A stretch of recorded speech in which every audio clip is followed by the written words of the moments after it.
about crypto. Hey, hi everybody.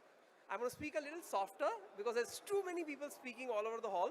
But if you have trouble hearing me, let me know and I'll increase my volume. Okay, so my name is Ajeet and I'm going to talk about a whole lot of things. But when I was invited here, I was told that my topic for today would be on valuing your crypto startup.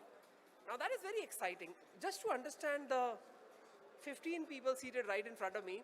How many of you are founders of a crypto project? Okay. Aspiring founders? Okay, we have 2 of those. You raised your hands on for both the questions, I noticed. Very nice. Investors? Nice. Okay, cool. So here's the thing. I have been an entrepreneur since 1994. Had 2 stints of 6.5 years each. Been an investor since, angel investor since January of 1998.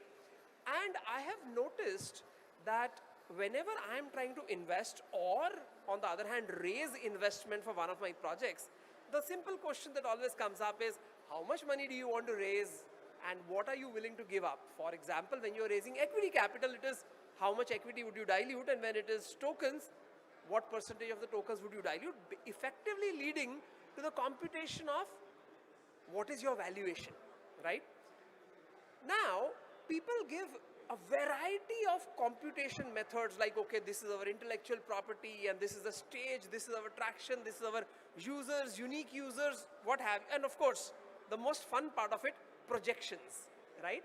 But at the end of all of that data, what is interesting is that the resultant valuation, tends to always somehow, well, let's say 9 out of 10 times, the resultant valuation tends to end up in the band of other recent startups that have got funded, which has led me to conclude over like now 23 years of investing that frankly, valuation is far more a function of market conditions than of project conditions. Of course, the market conditions establish the anchor for the valuation, and then project to project it varies. So for example, today, if an absolutely fresh crypto project comes up, and let us say how fresh, maybe they have not yet started developing the product. Maybe they have their basic documents ready, they have their team ready, they have their roadmap ready, but very little development has happened. So let's say completely new project, credible project, you talk to them, you like them. So I have not told you much more. So let's say it could be a DeFi project, it could be an NFT project. What do you think? And I know you will say, how can you answer that question? But still, no loss. What do you think would be the valuation of such a startup if they came to you for fundraising? So I'll describe the project. It is in the NFT metaverse space, and I'm just picking that up because these guys are seated right here. So it's an NFT metaverse project. The business plan is clear. There's no doubt about it. Tech development has not started, but the white paper, the roadmap, the journey is clear. The team is in place. And they say, you know what, we are raising a pre-seed round. Let's not even call it a seed. What number in terms of valuation, and I'm trying to make this a little more interactive because there's a lot of distraction around here, so I'm trying to capture your attention. What number would you have to hear to say that it is, oh, it's very low valuation or very high valuation, or for that matter, the right valuation? Give me a number which you feel, based on the description of the project, seems right. No, absolutely. So the team is a first-time team, not a team that has done work before, but their backgrounds are good. So they are from decent organizations, they have work experience, but they have their first crypto project. So why did I do this? I used to be a lecturer at the University of Texas at Austin, and I found that that was in 1993, that my students would always like multiple choice questions as opposed to essay type questions. So I'll make this a multiple choice question for you. So we will just keep big jumps. So a 3 million valuation, an 8 million valuation, a 15 million valuation, and a 45 million valuation. Which seems closest to a number which you would, see, of course, as an investor, you would find the least one to be the most attractive. As a founder, probably the other way around. But which do you think, as an assessor, as a judge, you find the most fair? 3, 8, 15, 45. Say it again. Not even 3, okay? Anybody else? You would go with 8. More generous, Henrik. More generous. Any other number, or for that matter, anybody choosing the same numbers? 8. Okay. Any other response? 3. Okay. Fine. Just by the way, you don't have to pay me these amounts. So don't try to like keep lowering the amount. No, I think you could be just generous and say 45. Here's the thing. Henrik says not even 3 simply because they have done nothing. Right? And I don't even know whether they have a website. Maybe they have a deck, because everybody has a deck, but maybe they are putting it on DocSend. They have not even made a PDF or a PPT out of it. But you say 8, I would assume, 2 of you said 8, I would assume you probably said it because you have seen what projects are doing out there. And you know that at numbers like 5, 6, 8, 10, almost anything is getting sold today. So maybe you evaluated them on the basis of what has been done. The 2 of you evaluated them on the basis of market. You gave them 3. You gave them 3, right? Or yeah, you gave them 3. You gave them 3 because you're like, you know what? I have seen that a 3 million market cap, in coin market cap rankings, a company with a 3 million market cap would have what rank? More than 1,000. That means all that the project has to do is be one of the 1,000 best projects, and I have generated a positive yield. Namely, 3 million is sufficiently low to give anybody. Right? I'll just give you an example. I, right this very minute, whatever the time is right now, have come up with an idea. And because you guys love me so much, I say, all of you, just give me 1 dirham each, so thereby no financial strain, and I will give you the proportionate number of tokens. I have just forgotten to tell you what that idea is, what the valuation is. Maybe you would give it to me, right? So what is happening today? And this is what I was driving at, and you audience have been so good that you have proven me right.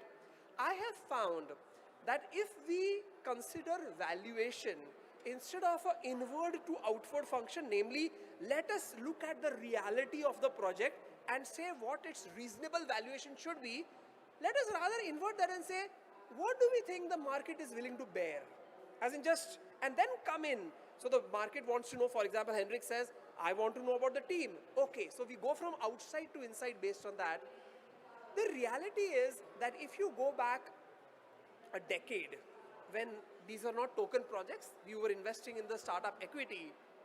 In countries such as India, a 1 million valuation, which at the dollar rate to the Indian rupee to the US dollar used to be 50 as opposed to the 75 now, 1 million was more or less the mode and the median. Right? It may not have been the average because there are some extraordinary guys who come and just spoil the averages on the higher side. But the mode as well as the median would be $1 million, and it continued for years.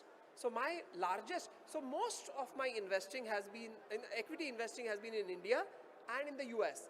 But in the same period, if you were to evaluate, let's say, Y Combinator companies that are presenting on the demo day of Y Combinator, where you would have an industry standard of 1 million in India, in the US, that number would probably be 6 million at the same time. Why? They are exactly the same company, targeting the same audience, and let us say the founders are of the same nationality. So really it is apples to apples to apples. What I'm trying to point out in many ways is that fundamentally, valuation is turning out to be far more an outcome of the market condition as opposed to the inherent merit of the project. Right? I'll give you an example. So when you go to crypto projects, they often do like a pre-seed round, not very commonly, but seed is extremely common. Then there is often a private round, and several people also prefer to do some sort of a public issuance, right? Which could be called an IDO or an IEO or stuff. Those of you who understand this market, and I believe this audience does, so often the seed and the private round is being raised at the same time.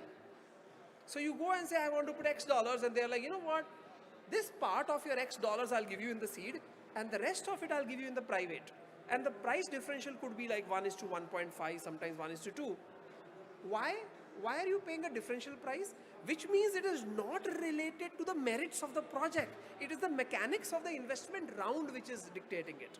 And when it goes to the private round, the public round, which is an IDO, barring some platforms who are they want to correlate your token price to your seed price. The fact is that some others just don't care. They would think of things like market cap on TGE as a big factor, as opposed to what is the valuation or the traction, etc. So what does all this lead us with? Since I have been given only 20 minutes and I think I may have already have reached minute 15, what I'm trying to point out is that in every industry, whether it was the fund industry decades back, whether it was the cable TV channel industry fewer decades back, the airline industry, whatever industry, the fact is, without any doubt, in my experience, that the timing of the market, the established practices of the market, and people's optimism towards how this would go is probably the 90% driver of the valuation. So otherwise, how would you expect that if somebody is doing a public issuance of some sort in a lesser known platform versus on CoinList, there could be as much as a 1:10 or 1:15 variation in valuation for nearly similar projects. Of course, you would probably trust the curation, you would probably trust the the due diligence process of CoinList more, but still, does that mean 1000% premium? That is 10x? I don't know. As a consequence, and this is like my closing remark, as a consequence, those of you, as in when I did some initial hand raising, some of you said you're crypto entrepreneurs, some of you are crypto aspiring crypto entrepreneurs, some of you are investors. The fact is that today the market condition, and look around, this is the market we are talking about. The market condition is so extraordinarily positive. I shy from using words like exuberant or frothy because those are very judgmental words. But the fact is that the market condition is so extraordinarily positive that a lot of valuation is just being accepted for what it is. I have people who planned to do a raise at 6 million. They went to a set of investors. The investor says, give me your entire allocation. I'll do it at 20 million. As in, the qualification that was required was whatever you have built plus exclusivity makes the valuation 3x. Now, those are very dangerous things, I must tell you. So I have been an investor in markets, regardless of which market, since 1982, October 1982, for instance. I've been in the crypto market since only 2016, so little more than 5 years. But the interesting thing is that, the good times never last. Luckily, the bad times also never last. So whatever it is that you're putting together, either as an investor or as an entrepreneur or an ecosystem player like TDeFi, etc., make sure that it is built to last, right? As long as you have that said, this question of valuation, which I have tried to address today, remains largely academic. What I'm going to do is, before you come and take up the stage, no, you're not coming, I'm happy to take a question or two, or for that matter, because every one of you has so much more knowledge than many other people, I'm happy to take a comment also. So if you have a question or a comment or an observation on the topic that I discussed today, now is a very good time to share it. I'll also tell you something. Okay, so you have a microphone. Before you start, here's something interesting.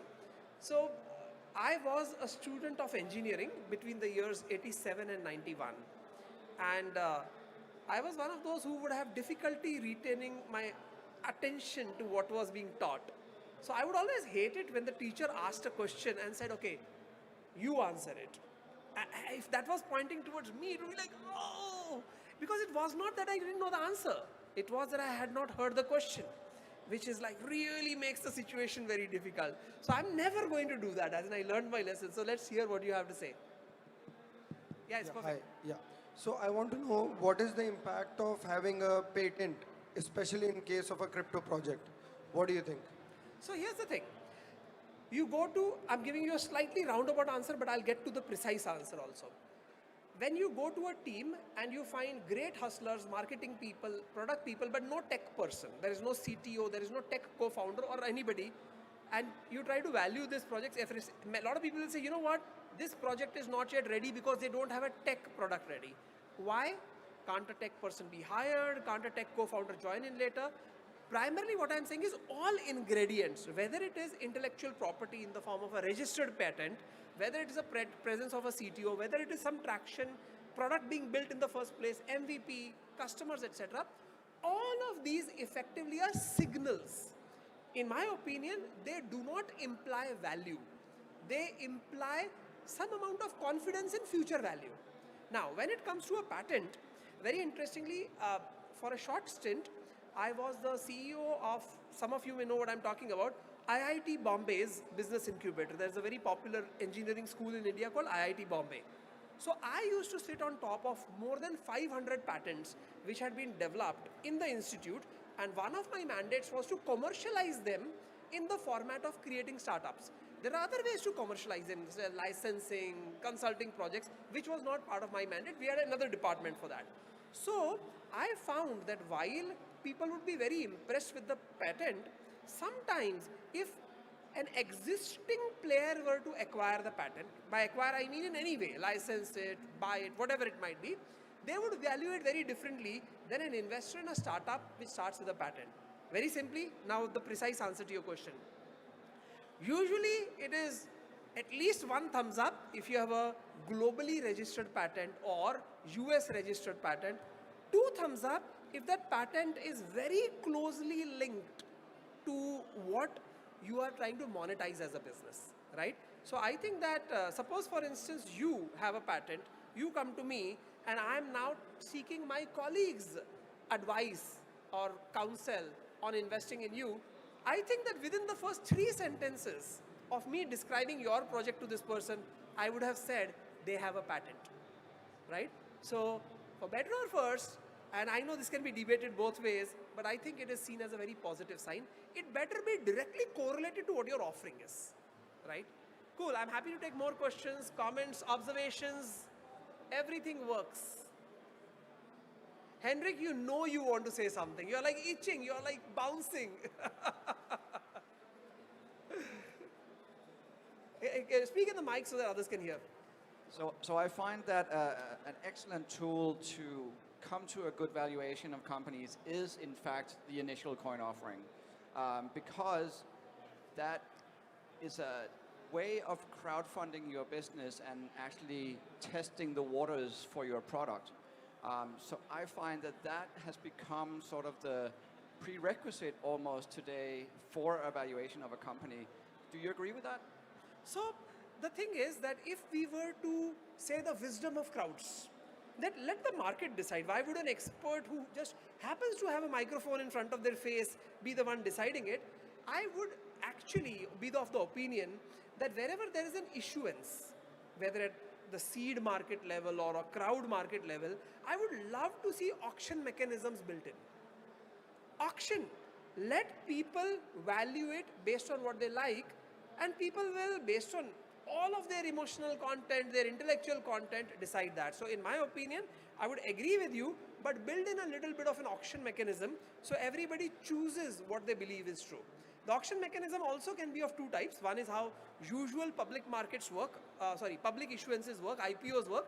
Namely, regardless of what anybody bids, everybody buys at the same price, right? Or it could be like the Uber surge pricing, that those who get in at a decent time get a better price, and those who get in at a high traffic time get a different price. So that, I think, is an auction mechanism. Anybody else? Could you pass the microphone to the gentleman there? Hi. So, what about open source technology? You're trying to create a startup based on open source technology, and they want to make the core technology open source also. How does this play together with the patents? So, open source technology, especially in the blockchain composability aspect, it's almost all open source. But let me ask you a question. Are you saying that you are developing technology which you will open source, or you will take open source technology and create a product out of it? Because these are a little different. The technology will be open source. To begin with. Yes. Okay, so what is happening, and I am sure, and I say that completely prejudicially, that if I go around to a lot of exhibitors, several of them would have picked up open source components generously and built products around it. Especially in the crypto space, that's a very common thing to do, which is why a lot of products look like many other products. So your question around the fact that here's a gentleman who wants to talk about patented technology, and you are at the other end of the spectrum and talking of open source technology, how does that affect the valuation? I think that it depends on the the industry that you're in. For example, a decade ago, if you were trying to create an e-commerce company and say, I will take on Amazon, which a decade ago you could make a claim of, not necessarily succeed at it, but you could. And there you said, here is my proprietary technology where people can shop by color or people can shop into a video that they are watching, which are themes that we saw 10 years ago. You could probably pull it off based on the uniqueness, patented nature of your technology. Today, when we have traveled the decade and we are in the crypto space where composability, the Lego aspects of fixing things together is largely accepted, I see using open source not as a red flag or a thumbs down. As in, let me just start with that. I don't see a problem with that anymore. Probably a decade ago, my perspective would be different. But at the same time, now my attention changes to, okay, so what is it that you are doing proprietarily in the business? It does not have to be the technology. It could be that we are all using SMTP, which is a simple mail transfer protocol, and building Gmail on top of it, or Proton Mail on top of it, or something else on top of it. The fact that underlying is HTTP or SMTP does not bother me. Yes, if you came up with your own protocol and I felt that it would gain adoption, I would be impressed. But the absence of that is not a negative, but I need something proprietary. Again, not proprietary about technology, which was an expectation a few years ago, but something proprietary about it, about the business. And I don't know, I'm older than most people I'm talking to. So maybe there is a little bit of a senior thinking going on here, but the best I can tell you is I won't hold it against you. In fact, I would recommend go for open source because there's a certain auditability, there is a certain community development that's happening, but that does not mean you can get away without anything proprietary in the organization. Yes, so I had planned on taking 3 questions. So unless somebody is like really dying to ask me a question, I have concluded my 3 questions. And regardless of how much I love the sound of my voice, I don't love the sound of my recorded voice because I hate it. I'm like, I don't sound like that. But you know how I'm sounding in my head right now? I love that. So before you decide that you don't love that, I think I'll just shut up. It's been great. I want to hang around for a couple of more hours in the conference. Just come by, say hi. Whether it is the truth or not, tell me that you liked my speech. That would make me happy. Thank you very much.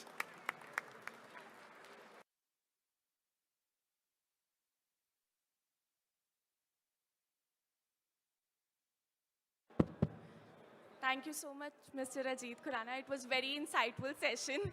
I would like to invite Neha on the stage to felicitate esteemed speaker.